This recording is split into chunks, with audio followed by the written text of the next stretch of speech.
Live quietly in the moment and see the beauty of all before you. The future will take care of itself.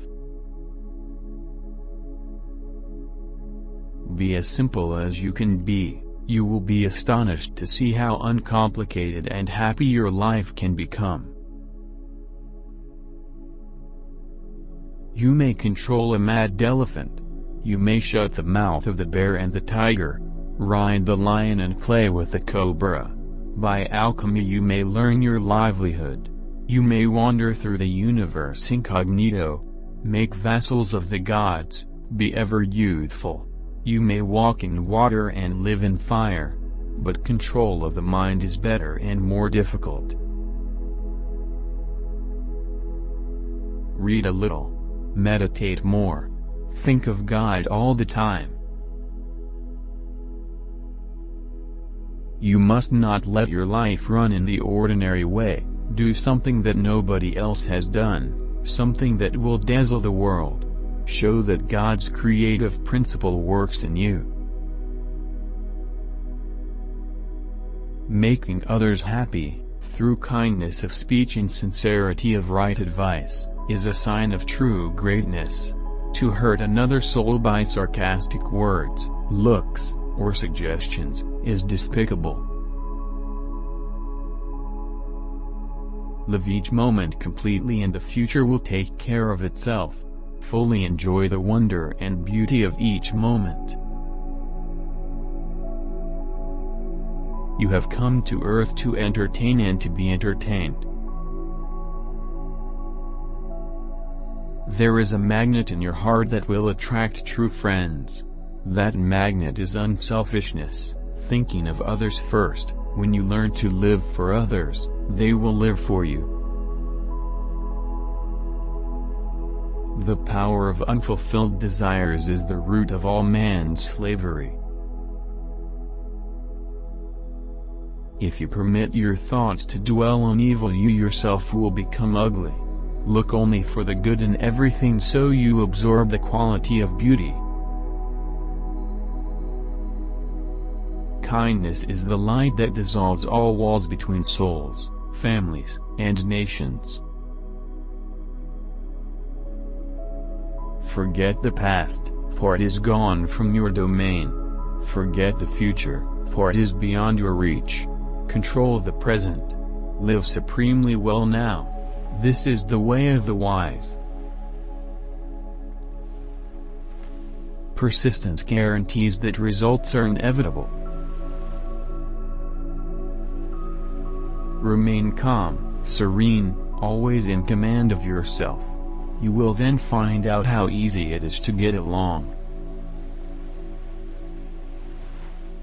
You do not have to struggle to reach God, but you do have to struggle to tear away the self-created veil that hides Him from you.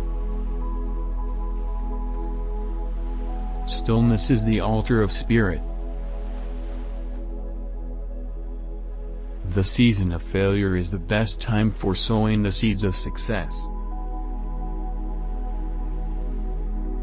Be afraid of nothing, hating none, giving love to all, feeling the love of God, seeing His presence in everyone, and having but one desire, for His constant presence in the temple of your consciousness. That is the way to live in this world. It is not your passing thoughts or brilliant ideas so much as your plain everyday habits that control your life. Live simply. Don't get caught in the machine of the world, it is too exacting. By the time you get what you are seeking, your nerves are gone, the heart is damaged, and the bones are aching. Resolve to develop your spiritual powers more earnestly from now on. Learn the art of right living. If you have joy, you have everything, so learn to be glad and contented. Have happiness now. Since you alone are responsible for your thoughts, only you can change them. The secret of health for both mind and body is not to mourn for the past, worry about the future, or anticipate troubles, but to live in the present moment wisely and earnestly. Having lots of money while not having inner peace is like dying of thirst while bathing in the ocean.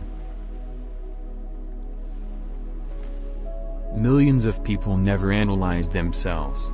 Mentally they are mechanical products of the factory of their environment, preoccupied with breakfast, lunch, and dinner, working and sleeping, and going here and there to be entertained. They don't know what or why they are seeking, nor why they never realize complete happiness and lasting satisfaction. By evading self-analysis, people go on being robots, conditioned by their environment. True self-analysis is the greatest art of progress. The ancient rishis discovered these laws of sound alliance between nature and man. Because nature is an objectification of Om, the primal sound or vibratory word, man can obtain control over all natural manifestations through the use of certain mantras or chants. The reflection, the verisimilitude, of life that shines in the fleshly cells from the soul source is the only cause of man's attachment to his body. Obviously he would not pay solicitous homage to a clod of clay. A human being falsely identifies himself with his physical form because the life currents from the soul are breath conveyed into the flesh with such intense power that man mistakes the effect for a cause, and idolatrously imagines the body to have life of its own. Ordinary love is selfish, darkly rooted in desires and satisfactions. Divine love is without condition, without boundary, without change. The flux of the human heart is gone forever at the transfixing touch of pure love. The greatest sin is to call yourself a sinner. You are a child of God. Though gold be covered with mud for centuries, it remains gold. So the pure gold of the soul can be covered over with the mud of delusion for eons, but in its true nature it remains forever undefiled. If religion means primarily God consciousness, or the realization of God both within and without, and secondarily a body of beliefs, tenets and dogmas, then, strictly speaking, there is but one religion in the world. For there is but one God.